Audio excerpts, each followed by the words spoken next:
I'm Deborah Owens, America's Wealth Coach, and it's time to get wealthy. You're going to learn exactly what you need to know and do to finally achieve the level of financial success you desire and you deserve. Why is the wealth gap so wide? Well, the stats say that African Americans have 1/10 the wealth of white families, $143,000 versus $1 million. Well, in an explosive new book, my guest today shares why a lot of that gap is caused by the financial industry itself. She is the author of The White Wall: How Big Finance is Bankrupting Black Americans. But here are the three things they don't want you to know about building wealth while Black. First, your income or assets will not give you access to many of the privileges that our white counterparts get. In addition, systemic racism has really prevented African Americans from building the kind of wealth that they could if the playing field were level. And then finally, financial services companies make it really difficult for Blacks in the industry itself to succeed. Well, our guest today is here to shed some light on this topic. She's Emily Flitter. She covers banking and Wall Street for the New York Times. She's had a pretty long career as a journalist, and this is her first book. And that's why I'm excited to have this conversation with her today. So Emily, welcome to Get Wealthy. It's great to be here, Deborah. Thank you so much for having me. My first question to you, however, is, did you ever imagine that this topic would be the subject of your first becoming an author? No, I didn't. But once I saw the magnitude of this problem, I knew it had to be an entire book. In fact, I could have written an entire book just on the insurance industry and its racism. I think there need to be many, many books on this subject. And I knew that I needed a book-length piece of writing to even begin to describe all the facets of this problem. Well, let me tell you a funny story. When your article broke in the New York Times about the football player going into that office, that investment company office, I actually knew someone at JP Morgan. And I gave them a call to say, wow, what are you guys going to do about this? And they said, oh, it's interesting that you called. We're having a meeting with a lot of Black leaders, and we'd love for you to come up. And it was the very next day I hopped on a train to New York, and I sit in this room. And what was really, really interesting about their leadership is how perplexed they were about something like this actually happening to one of their customers. So that's where I want to start. You know, in Get Wealthy, we have a framework of financial success that we put through the lens of mindset, strategy, and execution. And I think this is a great conversation to have around that framework, Emily, in that the first thing I want to cover is mindset.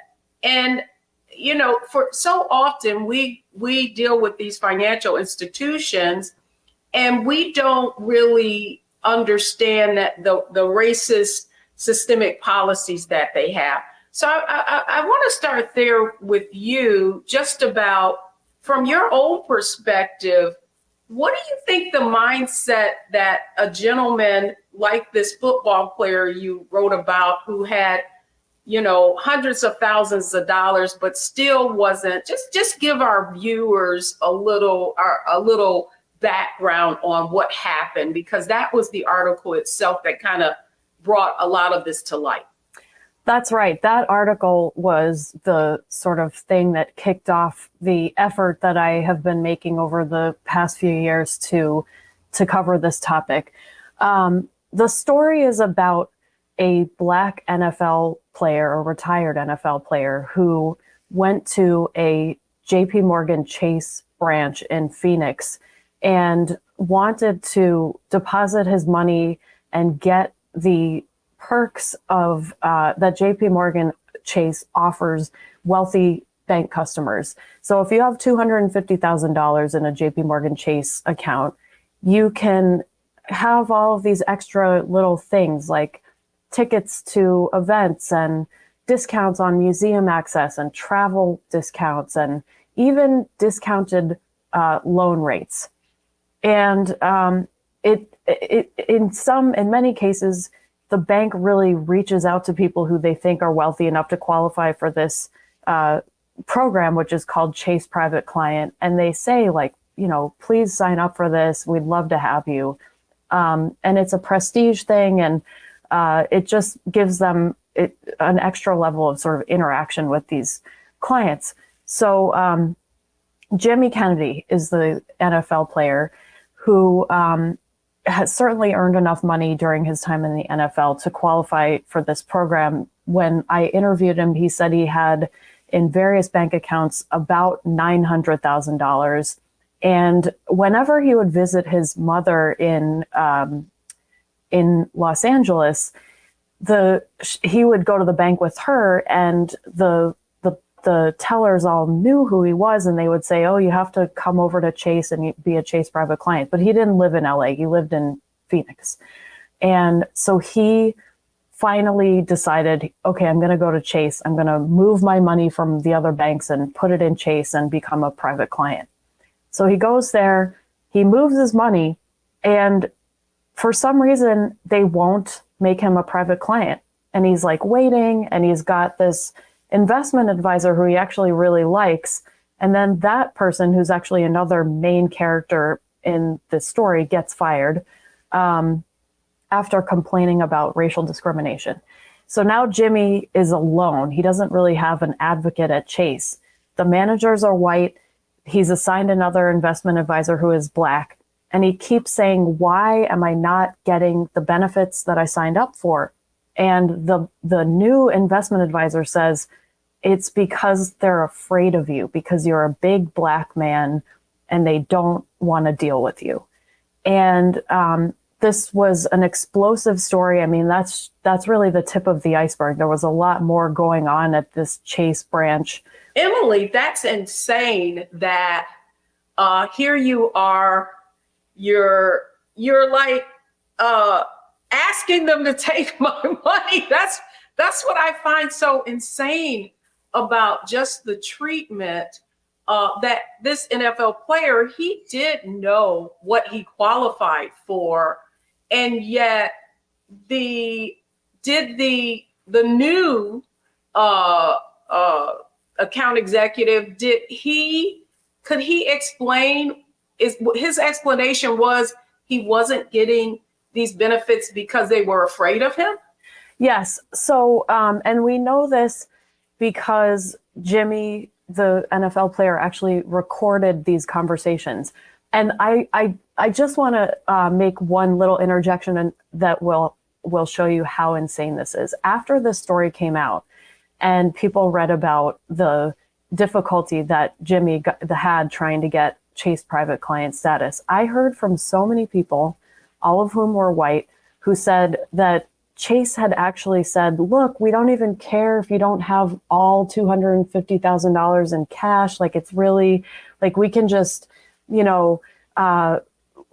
put some other assets together on paper, and you should apply for this anyway." So, I mean, they are trying to hand this status out to certain people, but for Jimmy, it's like his money wasn't good enough.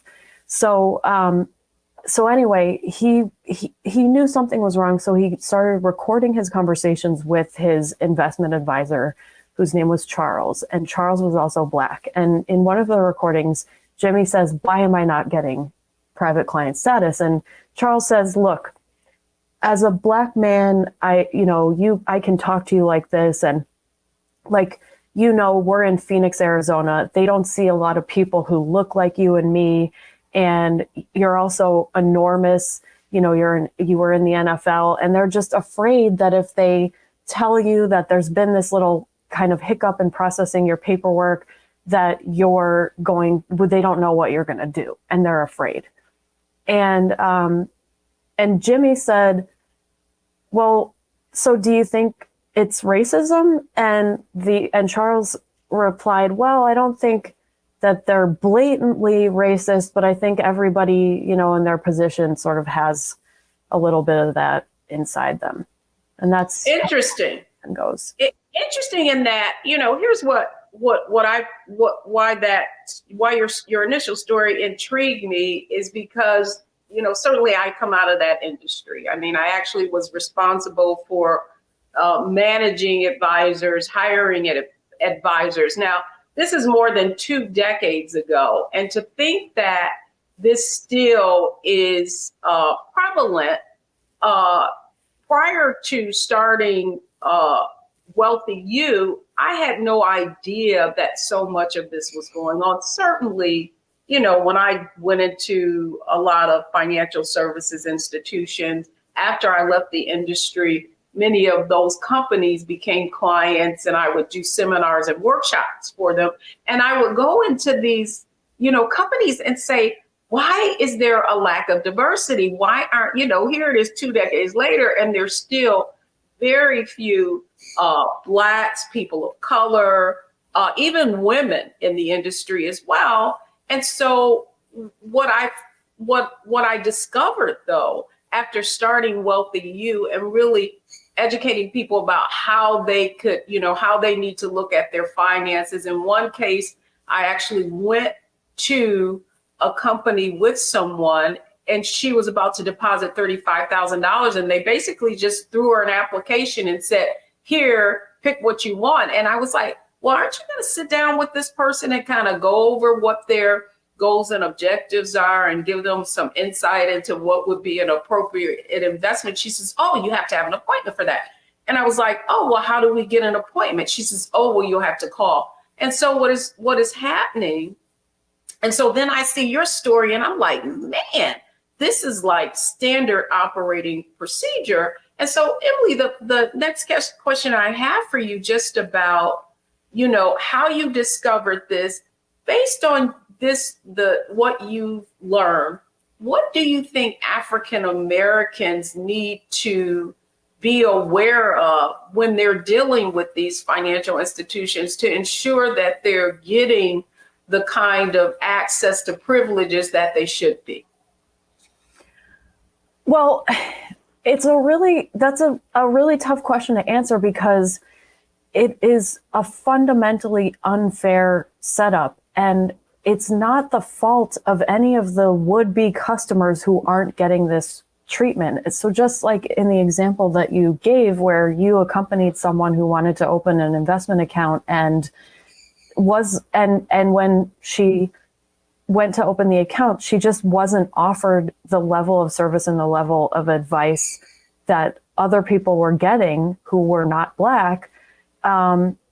It's like, what do you do when you're faced with that? And there is really no good answer. I think the best answer is there is a network of service providers out there who are Black, who have experienced these abuses and know that they are out there. And Deborah, you say you came from the industry.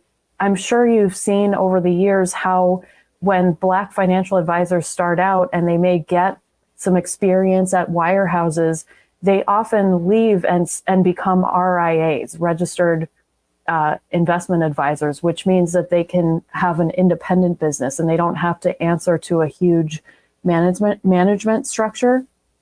That happens a lot because it's just so hard to succeed at these big companies. But when a lot of the RIAs start their own businesses, they actually start with the goal to make things easier for Black customers. And I actually, sorry. No, go right ahead. No, I mean, because that was my question. The first question I have for you, I mean, had Jimmy not recorded that conversation, it would have been very easy for the advisor and for the company itself to deny it. And I know that in some states you can't record people without, letting them know they're recorded. So would you, based on your experience, does it make sense for people to record these interactions so that it can be exposed? That I understand what you're asking now, and I don't want to advise people to break the law. So, right, as you pointed out, recording somebody in certain states without their knowledge is illegal. So, assuming that this interaction is taking place in a one-party recording state, which means that only one of the two people talking has to know that the recording is happening, then I don't see why you shouldn't, because with evidence, you can bring this to light. You can seek justice. Without a recording, it's so hard because actually, let me give you an example of what happened to Jimmy, who even after he recorded had a hard time getting justice.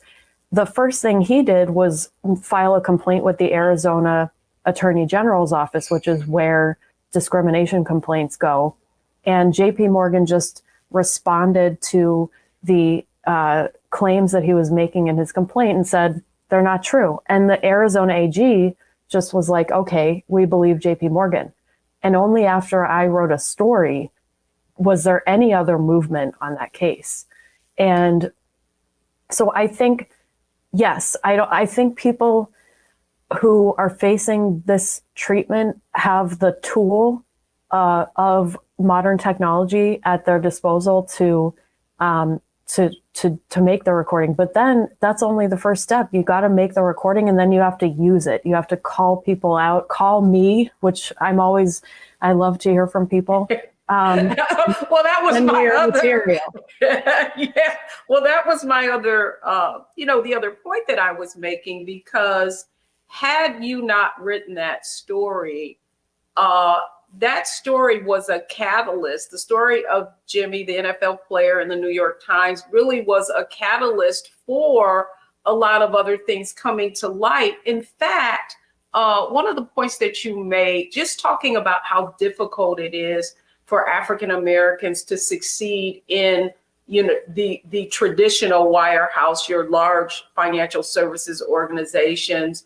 The gentleman who was the original advisor to Jimmy was fired. And in the book, can you just share with our audience what happened to this gentleman and what actually came to light after your story, after you reported on this? Yes. So Ricardo Peters was a highly driven, ambitious, and amazingly accomplished JP Morgan Chase employee. He started out in a call center and he worked his way all the way up to being a financial advisor. And he wanted more. He wanted to be an advisor to Chase private clients. And as we already know, those are the people who have some real money to invest. And to be a private client advisor, you actually have to have this status. They're called CPCs. And so it's like, it's one step above being a retail financial advisor. And Ricardo really wanted that. And he felt like his boss, who actually was the same man who wouldn't process Jimmy's Chase private client application, was really he was not letting him advance to this level. And he was also really not saying why. And so Ricardo started recording his conversations with his boss. And his boss said, I don't think you're going to be right for being in this program.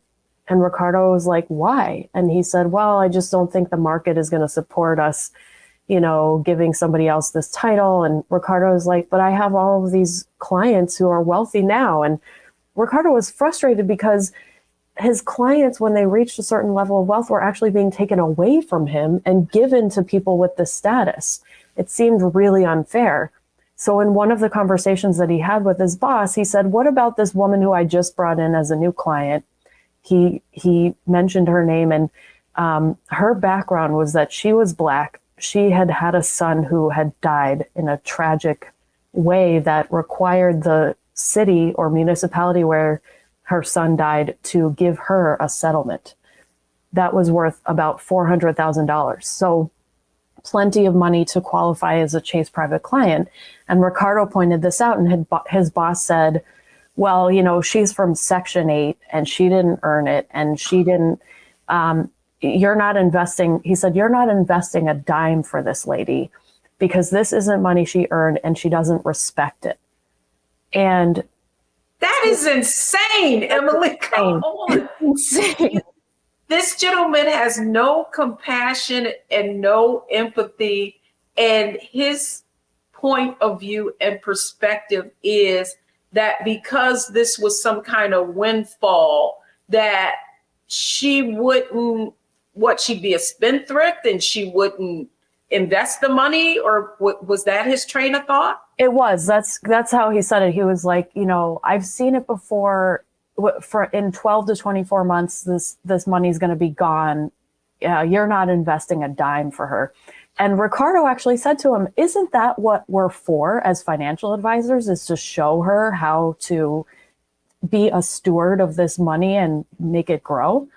And well, you know what, Emily, as I read that, I thought about just the gymnastics that Ricardo had to do in order to navigate his way in this world, right? Even proving himself and everything, that meeting the requirements of being this private client advisor, and yet still not being given the opportunity that these biases and these racist basically perspectives of the people who are in leadership and are responsible for you being able to go to the next level, trying to be respectful, but at the same time, my heart just went out to him just about how he felt, and even having that conversation with his direct manager. So when we come back, the next thing I want to talk about is strategy, right? Like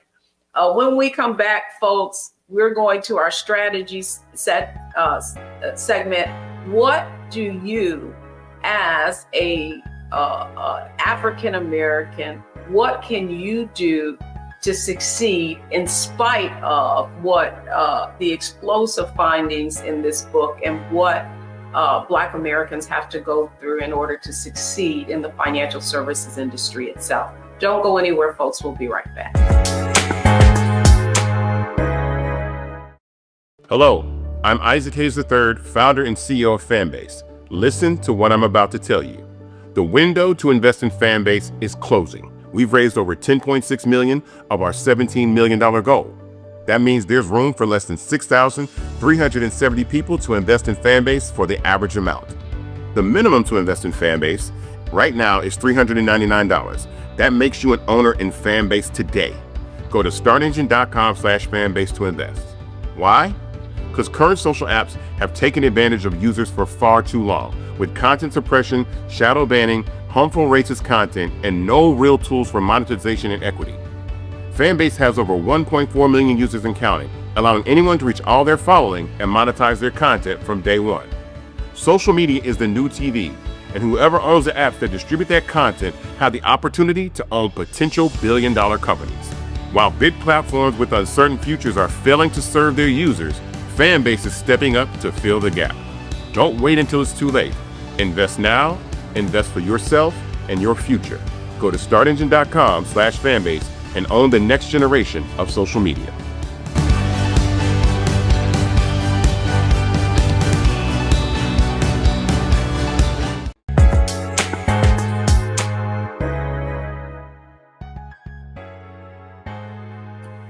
Welcome back, everyone. I'm Deborah Owens. This is Get Wealthy, and we're talking about the difficulty of being able to acquire wealth for Black Americans. Joining me today is Emily Flitter. She is the author of The White Wall, How Big Finance is Bankrupting African Americans. So, you know what, Emily, that's where I want to go next. And that strategy. When you think of you in your book, you have story after story of people trying to do the right thing and just being met with all of these racist obstacles. So I want to talk a little bit now about your book has been out now for a few months. You've been getting feedback. You've gotten a lot of insight. What kind of strategies from your point of view, do Black folks need to employ in order to succeed in spite of these obstacles that we're faced with? Well, as I mentioned in the first segment, there are one really important thing is to seek out allies in the financial industry, institutions and people who say that they recognize these problems for how big and how deep they are, and that they are mission driven in their attempts to make change. So forget about the rhetoric that the big banks and other big financial institutions in corporate America are constantly producing for the public. It's meaningless. All of the, we value diversity, we have no tolerance for racism. It's meaningless.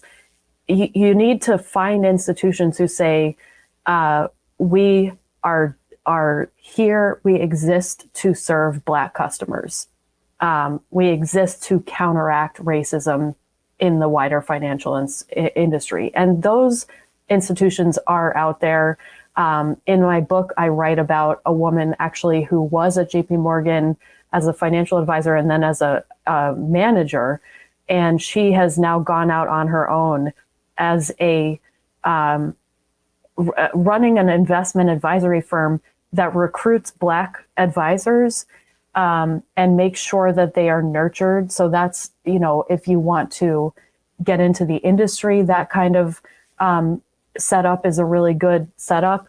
But beyond that, Deborah, I really think that, first of all, there's an entire component of this that really it should not be the responsibility of Black employees or customers.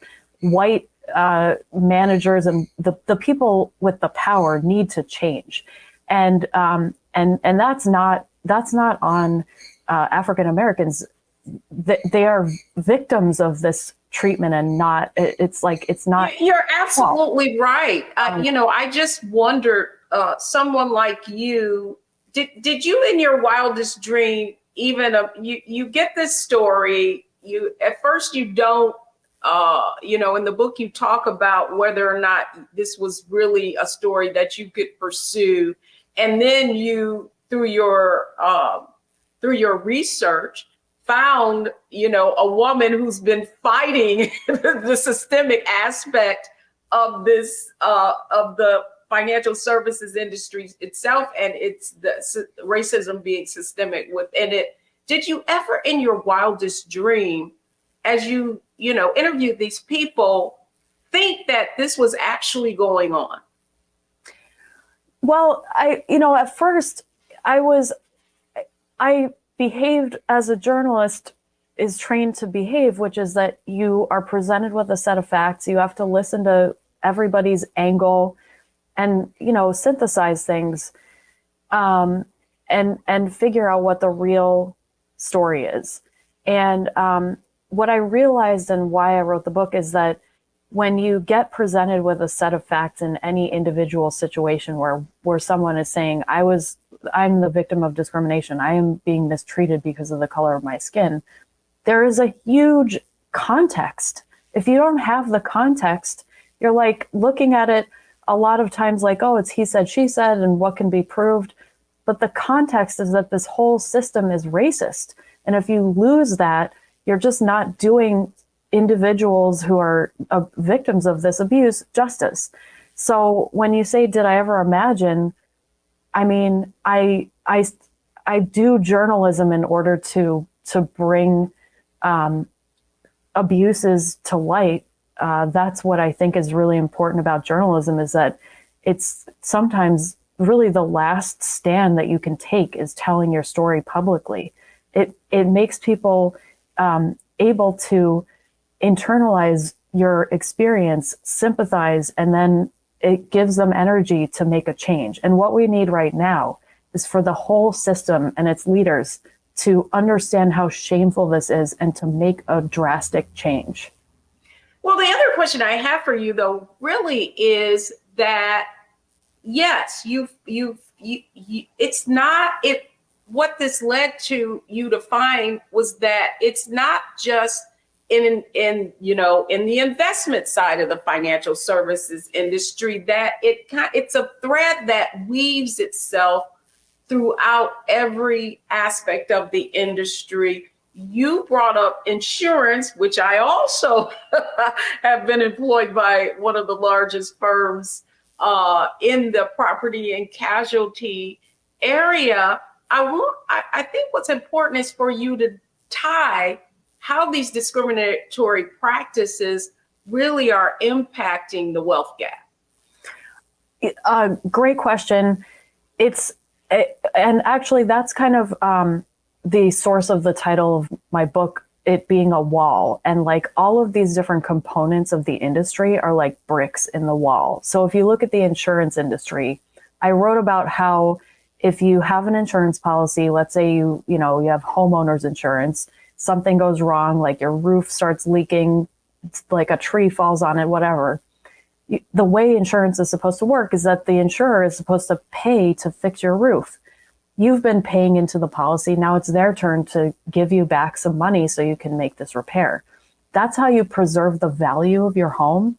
That's how you preserve your own finances when something big and unexpected and expensive happens.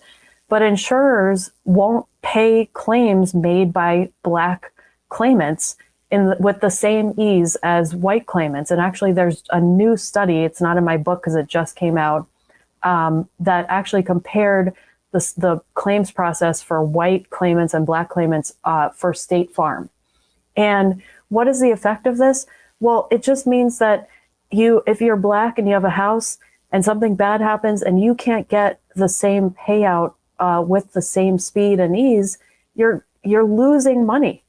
And how are you supposed to build wealth? How are you supposed to build momentum in building wealth when everything is harder? Yeah, I mean, it's like it's a black tax, right? So let's take insurance, for example. One of the things I found fascinated when I won't say fascinated, it kind of ticked me off, right? Is to be poor is expensive, is more expensive, right? So what many people don't know is part of your premium is based on your credit score, which makes absolutely no sense to me, because in most cases, there is an actual asset that you're insuring. So why would it make sense to penalize people who are on the margins, who typically, if you have a low credit score, it is difficulty paying your bills, but it costs you more. If you look at living in urban areas, right, the cost of insurance costs so much more than if you were to just move 2 blocks away. And so basically what is happening is that it costs more for you to live, therefore, just to take care of your basic needs. So therefore, you have less discretionary income left over so that you can put towards saving and investing. And the other question that I have for you is, was there something that you discovered that you had no idea was people were really being impacted by? Wow, what a great question. The insurance thing was a really interesting discovery. I also was just really shocked when I took a close look at the racial equity pledges that the banks made in 2020, specifically I looked at JP Morgan's, which was the biggest, $30 billion they said would go toward their own efforts to close the racial wealth gap. And when you look at what it really is, it's money that JP Morgan is now categorizing as helping close the racial wealth gap, but they're really just doing business. They're making mortgage loans. They're making loans to developers that are going to low-income housing, or at least the developers get the low-income housing tax credit. We don't really know what the results of any of these things are. And the lending to Black mortgage borrowers, it remains incredibly low at JP Morgan as a percentage. So I think it's really easy to get snowed by these huge financial firms' public statements. And I would emphasize that so much of it is just such hot air. It is so meaningless. It's a shell game, right? Yeah. So we're going to help you, and by helping you, we're going to benefit, right? So we're going to make all of these loans available, but they're loans, right? So from those loans, you are going to earn interest for them, and it's just going to make more money. I tell you, folks, you have got to get this book. It is The White Wall, How Big Finance is Bankrupting Black America. When we come back, we're going to our next section and our next segment, and that's all about execution. Once you get this information, now, what do you need to do as a result of it? That's what we're going to tackle when we come back. So don't go anywhere.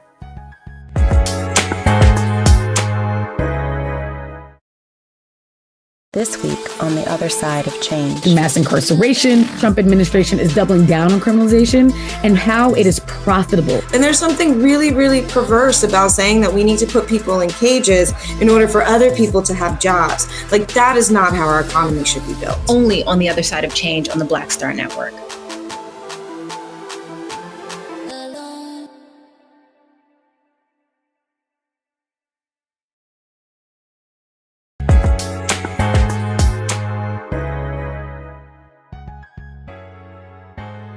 I'm Deborah Owens. Welcome back to Get Wealthy. I'm having a fascinating conversation with Emily Flitter, the author of The White Wall. Now, Emily, we're going to tackle execution. And I think you really alluded to that in our last segment.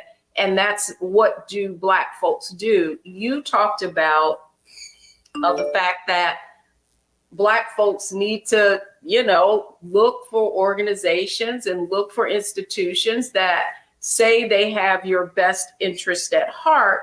And so to that end, you brought up something about registered investment advisors, that it being difficult for Black advisors to succeed in these big organizations, so they're starting their own. I do know specifically about an organization, Quad A, the Association of African American Financial Advisors. You can even go to their website, and if you're looking for a Black financial advisor, that's one of the ways to find something in your location. Any other insights or organizations that you found in your reporting that could also be helpful in assisting our audience in finding people that value their what they do and what they're trying to accomplish? Quad A is a great suggestion. They're in my book. And I've met so many amazing people through Quad A. And so that's just one part of the financial industry, though. There are Black-owned banks. There are unfortunately fewer Black-owned banks than there used to be, but they are their own category. I mean, even regulators call them MDIs, minority depository institutions. That doesn't mean that they're not going to act like banks. And it's sort of problematic relationships that people can get into with any bank. But if you look up the list of MDIs, minority depository institutions, you're going to be looking at a list of banks that are run by people who understand that there is a very special set of difficulties that Black customers can face at a larger financial institution.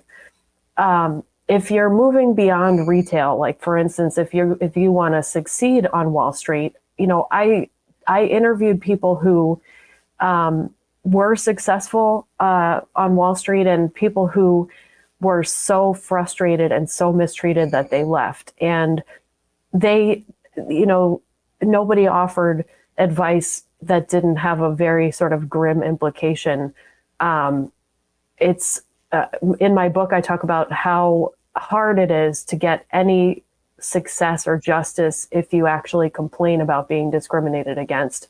I'm not in a position to give advice, but what I can say is that HR is really designed to protect companies and not the people who are actually victims of abuse. So that's something to keep in mind. Thanks for those tips, Emily. The Quad A and those kind of organizations, Black banks, the other organization that you mentioned, we're going to make sure that we post those links so that when people are looking for organizations that are aligned to their specific needs and value them, there's somewhere to go. So when we come back, we're going to go through what is our lightning round, analyze, optimize, and maximize based on all the information that Emily's shared with us. So don't go anywhere, folks. We'll be right back.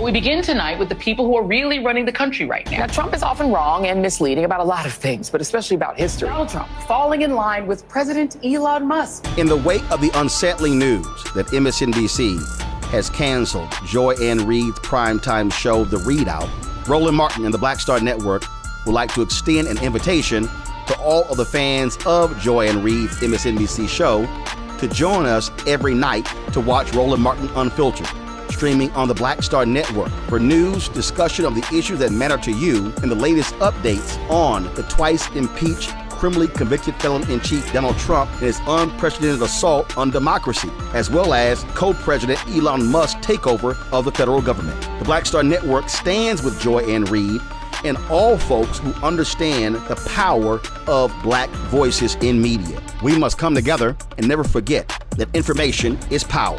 Be sure to watch Roland Martin Unfiltered weeknights, 6 p.m. Eastern at youtube.com/Roland S. Martin or download the Black Star Network app. Black Star Network is here.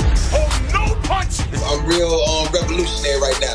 Thank you for being the voice of Black America. All momentum we have now, we have to keep this going. The video looks phenomenal. See, there's a difference between Black Star Network and Black-owned media and something like CNN. You can't be Black-owned media and be scared. It's time to be smart. Bring your eyeballs home. You dig?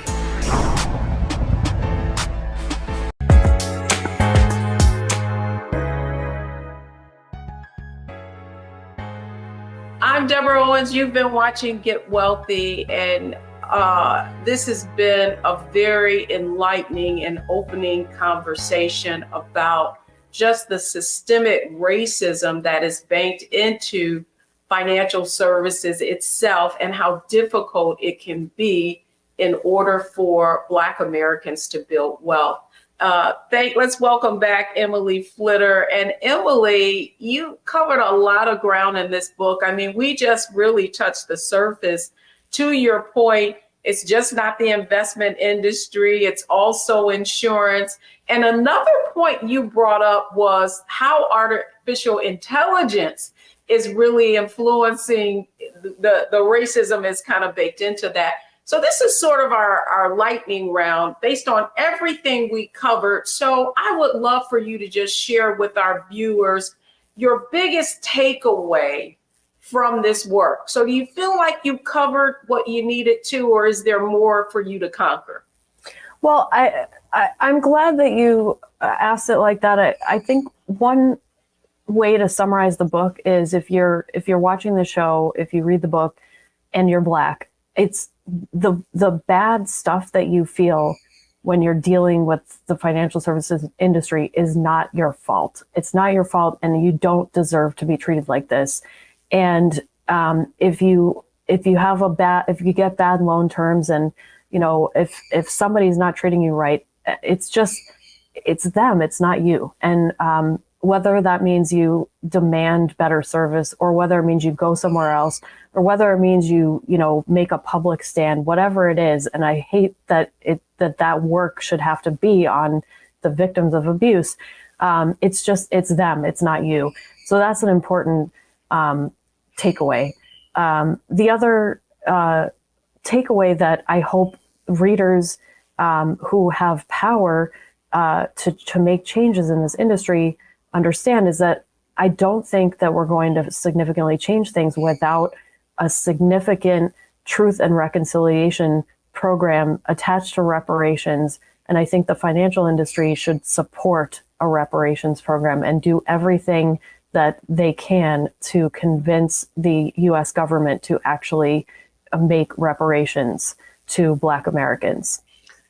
Well, it is interesting. You started out talking, we didn't get to the conversation, but we did talk about the discovery that was made of a grave of slaves, where a building in Wall Street was uncovered from a new skyscraper that was going up. But my last question to you really is, I in reading the book, there's some other things that I'm sure you discovered that aren't in there.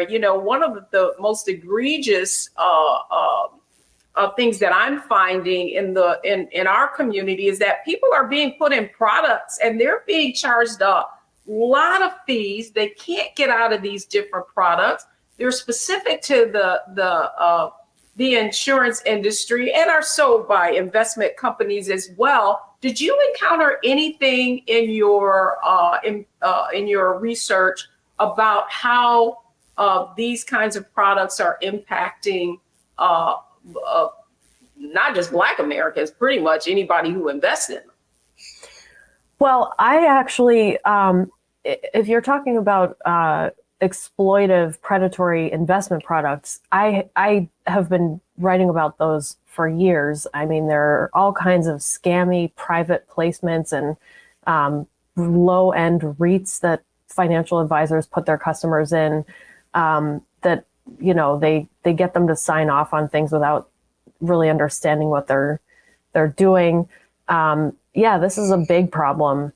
And in terms of what can be done about it, I think that it's really difficult if you have a financial advisor and that person is telling you that that you should get into this product and you don't really understand it, because oftentimes what the advisor will say is, well, I'm the expert here, so you should just trust me.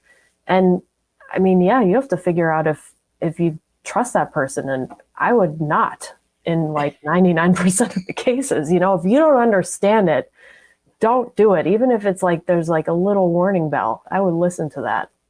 That's exactly right. And that's exactly, Emily, why we launched Wealthy You and why Get Wealthy is on Black Star Network. I just want to thank you for coming on Get Wealthy. And I hope your book is a great success, because not only do Black Americans need to read it, I think all Americans need to read it so that they can really understand how pervasive racism is and how it influences and impacts every area of our lives.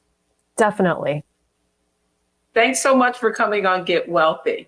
Thank you for having me. This has been a real pleasure. Good. Excellent. So when I come back, the 3 takeaways from today's show. Don't go anywhere. I'll be right back.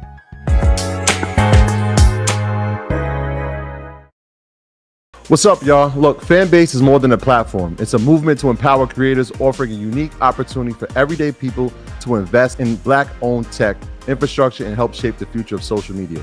Investing in technology is essential for creating long-term wealth and influence in the digital age. The Black community must not only consume tech, we must own it. Discover how equity crowdfunding can serve as a powerful tool for funding Black businesses, allowing entrepreneurs to raise capital directly through their community through the Jobs Act.